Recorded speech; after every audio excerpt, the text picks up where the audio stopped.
Assalamualaikum warahmatullahi wabarakatuh. Perkenalkan, nama saya adalah Rizky Sulfika Pusparinda. Saya adalah seorang dosen, pengajar, dan juga instruktur bahasa Inggris. Dalam video kali ini, saya akan mengajarkan tentang TOEFL preparation, khususnya adalah reading comprehension, yang ditujukan untuk mahasiswa tingkat akhir. Metode pengajaran yang saya gunakan adalah ceramah, yaitu pemaparan tentang materi, tips and tricks yang berkaitan dengan reading comprehension dari TOEFL. Kemudian dilanjutkan dengan latihan soal yang akan dikerjakan oleh mahasiswa.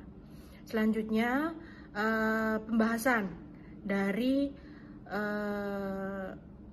latihan soal tersebut. Untuk penilaian akan disesuaikan dengan nilai konversi dari TOEFL sendiri. Berikut adalah cuplikan kegiatan kelas dan juga interaksi tanya jawab antara pengajar dan juga mahasiswa. Saya jelaskan dulu yang pertama di sini.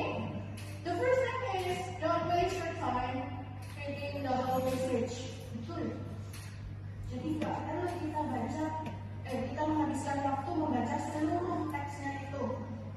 Ya, karena waktunya tadi kan cuma 55 menit ya. Dan di reading comprehension itu ada 50 soal. Jadi teksnya itu perkiraan antara 5 sampai 7 soal. Dan teksnya nggak mungkin teks pendek. Paling tidak itu minimal 2 paragraf. Itu satu teks. Ya Allah, sudah tidur duluan ya. Oke. Ya itu.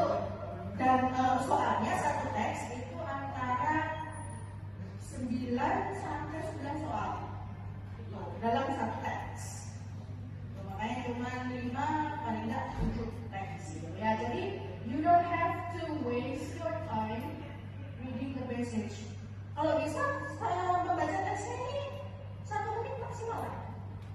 Nah, saya kasih 1 menit. Kemudian yang kedua, don't panic if you are not familiar with passage. Ya, tadi yang sudah saya bilang. Topiknya adalah academic text. Jadi kalau misalnya ini bukan apa-apa berkah, kemudian tiba-tiba dapat soal jurusan apa ya? Physical, yes. Gak ngerti kan kalian? Aduh gimana nih? Wah ini saya nggak tahu istilahnya nih. Wah ini artinya apa gitu? Panik, hilang fokus, nggak bisa mengerjakan. Gitu. So, karena topiknya itu kan banyak sekali, tidak sesuai dengan bidang kita. Nanti tiba-tiba ada politik, nanti tiba-tiba lagi ada kesehatan, tiba-tiba ada astronomi. Gitu. Okay? So, do not panic. Kemudian yang ketiga, do not spend your time on a question you are not sure of. Yes. Jangan dihabiskan waktu di soal yang kalian tidak tahu. Ini jawabannya apa ya? Oh ini kayaknya. Ragu. Jangan dihabiskan di satu soal itu ya. Jadi tadi sudah saya bilang sama seperti structure bahwa satu soal itu maksimal 1 menit saja. Ya kalau merasa di satu soal itu lebih dari 1 menit kalian jawabnya, langsung ke soal selanjutnya. Ada beberapa jenis soal yang kita bisa selesaikan antara waktu 10-20 detik itu ada. Nah kalau seperti itu kan otomatis masih ada sisa waktu untuk mengerjakan soal yang susah. Oke. Kemudian yang terakhir adalah guess to complete the section before time is over. Tadi kan do not blindly guess. Ya ini boleh, tapi ini hanya apa ya? Cara terakhir dong ya. Cara terakhir menebak. Tapi bukan yang tak cucuk kebang cucuk, no, atau itu kancing, no, atau pakai penghapus. Oh ini penghapusnya anak, no, bukan. Di sini saya tulis don't blindly guess. Itu yang tak cucuk tadi. Tadi kan di awal kita sudah membaca, ya kan 1 menit tadi kan membaca keseluruhan tuh. Akhirnya ada 1 atau 2 kata lah yang kalian paham artinya. Nah, lalu kalian boleh menebak. Jadi menebaknya ini enggak cucuk itu tadi. And this is the last apa namanya ya? The last way, cara terakhir untuk mengerjakan. Dan yang paling penting is time management. Harus diperhatikan. Itu time management. Oke? Ya, jadi Procedure for reading message ini cara gimana kita mengerjakan reading message itu ya. Yang pertama adalah di sini skim and scan the message. Maksudnya apa? Ketika kita mendapatkan soal, langkah pertama yang dilakukan adalah membaca cepat teks tersebut. Makanya tadi saya bilang baca teksnya satu klik aja. Itu dilakukan dengan cara skim and scan. Baca cepat, baca dari awal sampai akhir selesai. Tujuannya apa? Skim and scan ini adalah agar kita familiar sedikit lah dengan teks tersebut dan memudahkan kita untuk nanti ketika berinvestasi kita ketika nebak itu tadi. Karena di awal kita sudah melakukan skim dan juga scanning teks. Oke, kemudian apa selanjutnya adalah ya. After you skim and scan the text, look directly on the question. Jadi nggak perlu baca, didalami teksnya dibaca dulu, habiskan waktunya. Jadi setelah baca cepat selesai, langsung ke soal, ya, langsung ke soal di sini. Dan yang ketiga, ya, find the keyword of the question. Ada baca soal loh. Di soal itu ada keyword. Cari keyword di soal. Kemudian text. Read the part of the message that contain the keyword. Nah, jadi yang pertama baca cepat dulu. Kalau udah baca cepat, langsung soal. Di soal cari kata kunci. Setelah kata kuncinya ketemu tuh di soal, langsung cari kata kunci tersebut di dalam teksnya. Yang terakhir, dijawab. Kalau nggak dijawab, kalian nggak akan bisa selesai ya. Gitu, yang pasti harus dijawab. Ya, caranya seperti ini. Kalau kalian bisa menerapkan ini dengan baik, insya Allah bisa terjawab di 50 soal dalam waktu 55 menit. Tapi benar salahnya nggak tahu ya. Alright, come on. So this is the most important thing on the reading comprehension.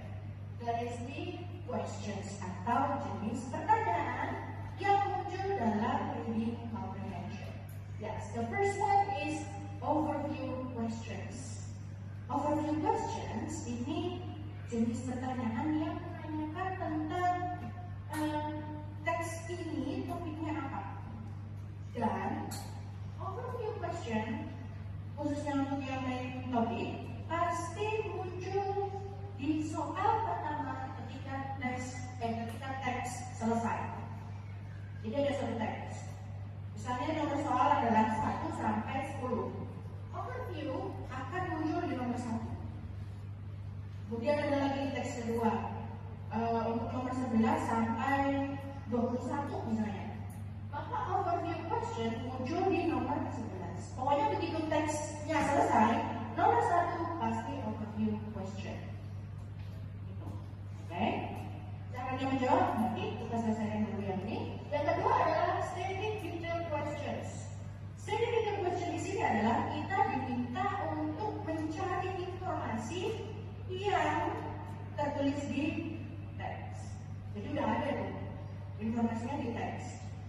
Baik itu menggunakan sinonim atau menggunakan kata yang sama. Ya.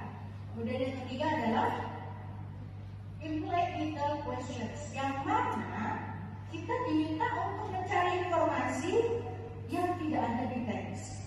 Secara makna ada, tapi tidak tertulis di teks. Ini kalau menurut saya, beberapa kali saya ikut tes dan beberapa kali saya mengajar, jadi soal yang paling susah. Biasanya paling susah. Kenapa? Ya, kita harus diminta memahami teksnya tadi. Kan kita diminta mencari informasi yang nggak ada di teks kan? Tapi sebenarnya ada. Tapi secara implisit itu secara makna ada. Kemudian soal selanjutnya adalah preliminary questions. Ini kalau beberapa tes taker bilang susah juga. Sebenarnya it's not really that difficult. Difficult mungkin karena kalian tidak familiar dengan teks tersebut, maka dibilang difficult. Ya, tapi kalau benar paham dengan teksnya, insya Allah, dan paham dengan beberapa tipsnya, insya Allah. Oke,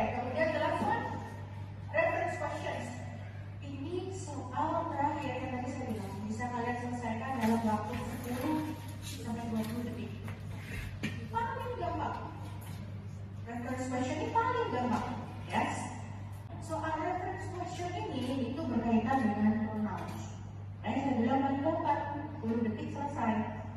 Karena tinggal cari padanan yang penggantinya dari kalau. Oke, kemudian presented in linear order. Ya, maksudnya di sini adalah tidak ini ya, overview nomor 1, oh berarti nomor 2 masih bisa, nomor 3 impact. Bukan seperti itu maksudnya ini linear order. Linear order itu berurutan. Berurutan itu adalah informasi yang ditanyakan. Jadi, misalnya dalam satu teks ada nomor 1 sampai 10 ya, satu teks itu. Nomor 1 sudah jelas overview question. Nomor 2 bisa tiba-tiba muncul vocabulary. Nah, maksudnya apa nih dengan presented linear order ini? Karena dia nomor 2 bertanya tentang vocabulary, maka informasi tersebut masih berada di bagian awal paragraf. Gitu. Nanti kemudian nomor 5 misalnya udah tengah-tengah kan itu, tiba-tiba muncul ya reference question. Berarti informasinya sudah ke tengah-tengah, nggak lagi kembali ke atas. Kemudian nanti di bagian terakhir nomor 10 misalnya ada stated detail question. Karena dia nomor 10 terakhir kan, maka informasinya ada di paragraf terakhir teks tersebut. Jadi selalu berurut ke bawah untuk informasi yang ditanyakan. Nah, sekali lagi saya tegaskan, presented linear order atau berurutannya ini bukan jenis soalnya, tapi informasi yang ditanyakan di dalam teksnya. Gitu, oke? Right. Terus sekarang kita langsung ke masing-masing teks, tips and tricks-nya masing-masing dari jenis pertanyaan. Yang pertama di sini adalah main idea. Main idea tinggi pokok ya. Tuh. Pasti muncul di soal pertama setelah teks selesai kan? Yes.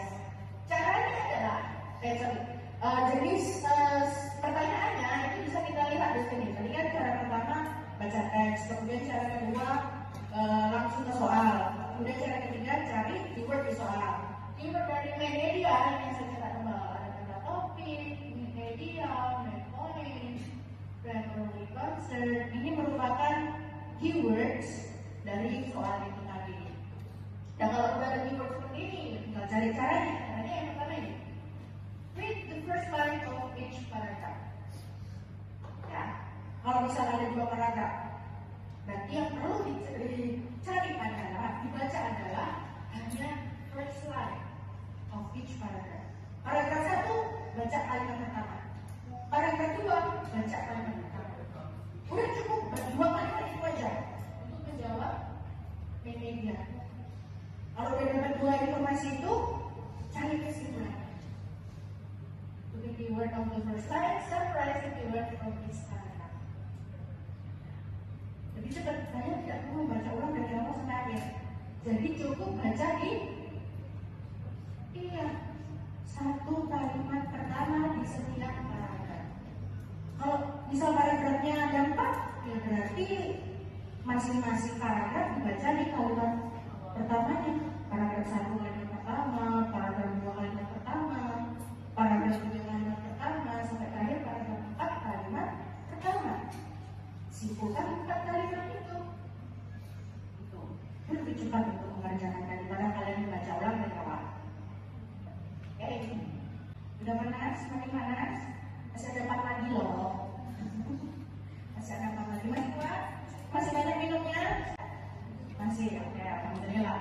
Ya, sekarang kita bahas technical questions atau informasi yang tertulis dalam teks, yes. Ya, yang di sini ada factual questions.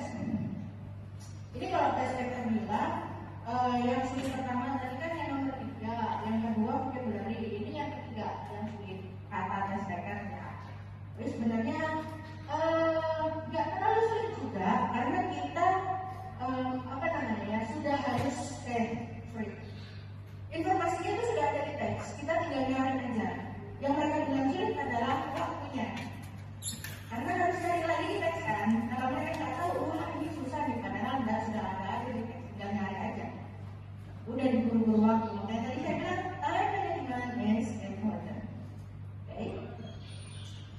keyword di sini itu ada kata according, illustrative, physics indicates, which of the following is true. Dan yang titik-titiknya ini itu informasi yang ditanyakan di teksnya.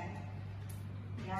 Nah, untuk yang model soal seperti ini, keyword selain kata according, kalian juga bisa mencari keyword yang ada di kalimat yang ditanyakan di sini untuk lebih cepatnya. Yes. Baru setelah itu cari keyword tersebut di teks, yes, locate the keyword in the text, read the sentence that contains the keyword carefully. Jadi cukup baca teks yang ada muncul kata-kata kunci tersebut. Tidak usah kemana-mana. Pokoknya cukup yang ada kata kunci aja. Yes. Dan kalau kalian masih belum dapat informasinya, bolehlah dibaca satu kalimat sebelum dan setelah keyword tersebut. Tidak usah kembali lagi jauh ke atasnya atau ke bawahnya, no. Ya, cukup di kalimat yang ada kata kata kunci tersebut. Baru kemudian nanti dijawab. Betul cukup benar. Karena pasti ada di teks. Jadi jawaban untuk factual itu, factual question, either sudah ada di teks dan di pilihan jawaban itu kata-katanya sama persis, atau pakai sinonim, tapi tidak merubah makna. Kalian tidak perlu membuat kalimat baru atau tidak perlu memahami itu, no. Biasanya tidak langsung ada. Itu untuk yang factual questions. Yes. In the questions ini yang tadi saya bilang susah ya. Iya, susah kenapa? Ya, harus menyembuhkan. Nah, biasanya soal ini itu bisa kita selesaikan 1 menit kalau kita sudah paham teksnya. Kalau nggak paham teksnya bisa 2 menit. Tuh, tapi kan katanya bilangnya harus maksimal 1 menit ya. Itu gimana? Nah, kan tadi ada soal yang bisa selesai 30 detik tuh. Nah, kita pakai di sini. Begitu cara manajemen waktunya. Ya. Jadi untuk yang inference question, ini kalau sudah ada kata imply, infer, imply, suggest, dan juga ini reasonable guess about, gitu kan. Biasanya tes-tesan itu, aduh, soalnya kayak gini. Gitu. Nah, caranya adalah, ya, as usual, find the keyword and the question. Ini ya, ada kata imply. Nah, setelah kata imply, ini ada informasi tambahan. It is implied in the basis that bla bla bla bla. Nah, informasi itu cari di teks. Dan kembali lagi karena dia preceded order, kita lihat kalimat terakhir di soal sebelumnya itu di baris keberapa. Maka informasi ini pasti ada di bawahnya, nggak mungkin kembali lagi ke atas. Gitu ya. Jadi tidak perlu membaca ulang dari atas. Seperti itu. Nah, kemudian baca teks yang ada keywords atau idea tersebut. 1 kalimat itu aja. Kalau nggak bisa, masih tidak paham itu maksudnya apa, boleh dilihat 1 kalimat sebelum dan 1 kalimat setelahnya. Udah 3 kalimat itu aja perdana. Cari kesimpulannya di pilihan jawaban. Kenapa susah? Karena apa yang tertulis di teks dengan di pilihan jawaban beda. Tapi secara makna masih ada. Secara kalimat sudah beda total. Makanya ini bisa. Oke? Ya, vocabulary questions, yes. Ini tipsnya cuma 1. Tapi banyak yang bilang mulai. Vocabulary paling susah karena nggak tahu makna dari kata tersebut. Tapi kita bisa cari. Beda dengan yang tadi ya. Kalau tadi kan jadi soal dan juga caranya. Nah, ini clue-nya. Jadi, vocabulary itu bisa kita lihat dari yang pertama Anda baca. Anda baca di dalam teksnya. Entah itu koma, entah itu parenthesis, dalam kurung, yes.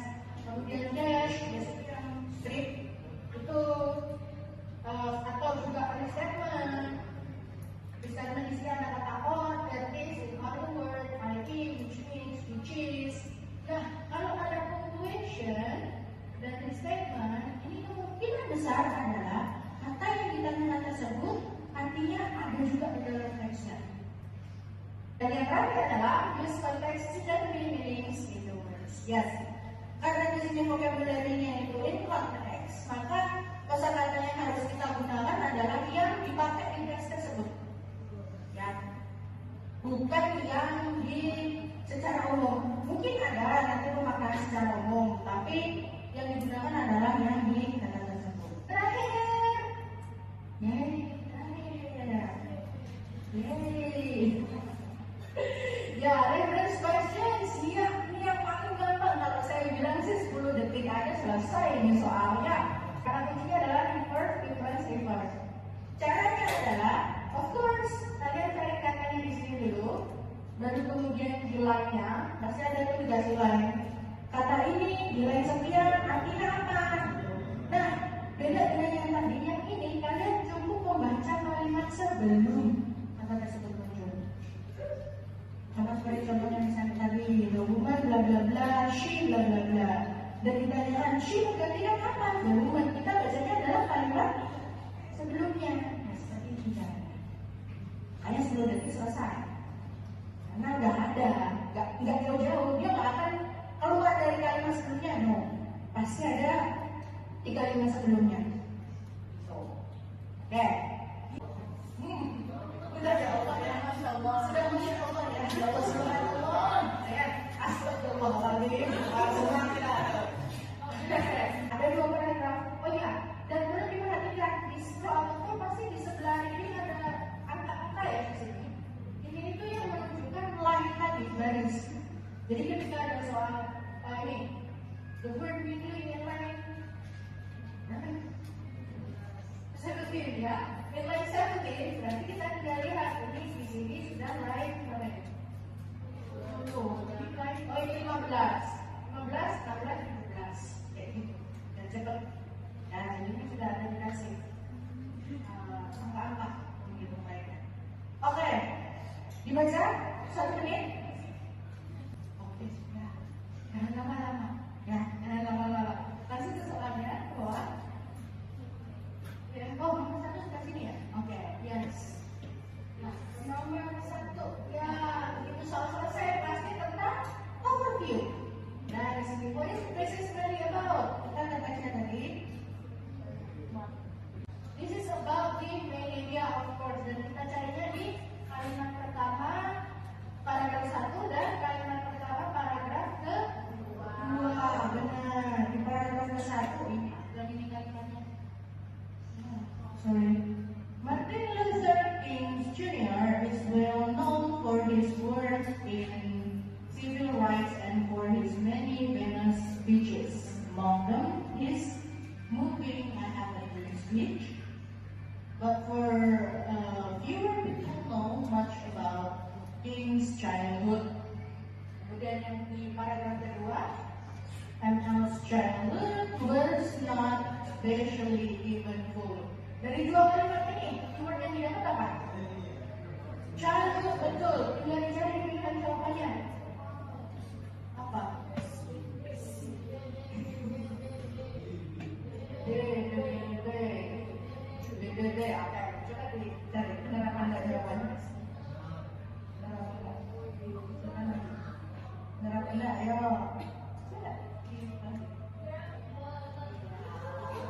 Cepat kan? Iya. Nah, sekarang yang kedua, about vocabulary.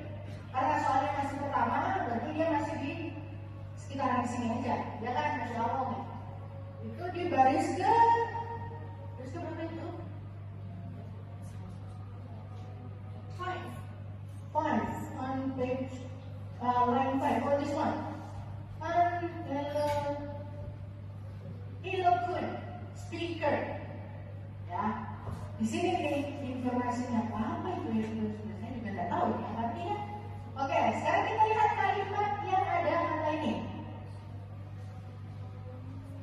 Ya, dibaca. Di sini ada penanda tulis. Ya, thank you. Di sini ada punctuation koma. Ya kan? Dicari nih.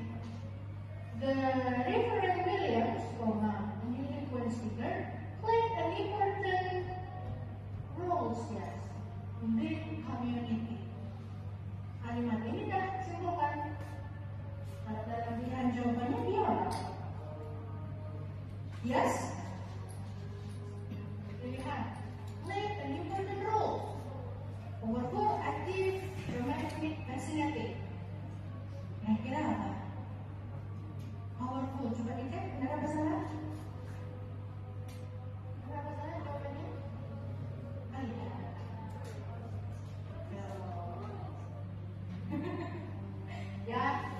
masih ada lagi ya, sebentar. Ini vocabulary lagi nih. Vocabulary lagi ada kata eventful. Jadi eventful muncul di sini. Eventful. Yes. Childhood was not especially eventful. Dari sini dapat tak kata kalimat ini tadi? Event itu artinya apa?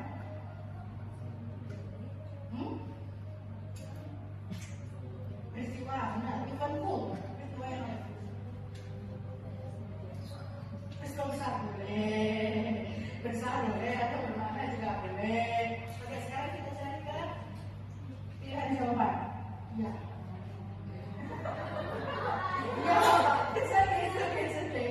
Lupa. Potong juga kan tulisannya di situ. Di sini pilihannya ada valued, memorable, admirable, emotional. Nah, ini kan bilang peristiwa besar. Oh, according to the author. Yes, sini, nomor ini. Kalau ada according, berarti informasi tersebut pasti ada di dalam teks. Oke? According to the author, Kings was influenced by. Nah, yang pertama, keyword pertama according, keyword kedua adalah influenced by. Ya kan? Nah, karena yang nomor sebelumnya tadi itu di baris ke-13, maka informasi ini pasti di bawahnya baris ke-13. 13 ini kan? Berarti informasi ini itu pasti di bagian mana? Influence by.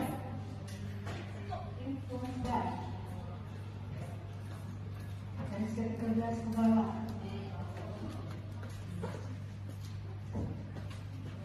Dan mau selesai, berarti tinggal itu bagian ke bawah. Yes. Read the colors. Insya Allah. Coba kita lihat dulu informasinya ada di mana aja. Ada di baris keberapa? 18. Iya. Jawabannya adalah ini sama. Ada kata apa di sini? Ada informasi. Setelah lagi ya 13. Karena yang terakhir 13 kan?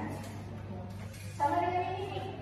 Ini udah bagian terakhir. Setelah ini otomatis tinggal sisa satu kata ini aja. Satu kalimat ini aja. Pasti itu informasinya. Gak akan dia kembali ke atas lagi enggak? Karena dia sudah di nomor akhir. Itu caranya. Gak perlu baca ulang dari awal kan? Langsung cari keyword-keywordnya aja kan? Dan langsung urut ke bawah. Sudah itu aja. Terima kasih telah menonton video saya. Sampai bertemu di video-video pengajaran saya yang lainnya. Wassalamualaikum warahmatullahi wabarakatuh.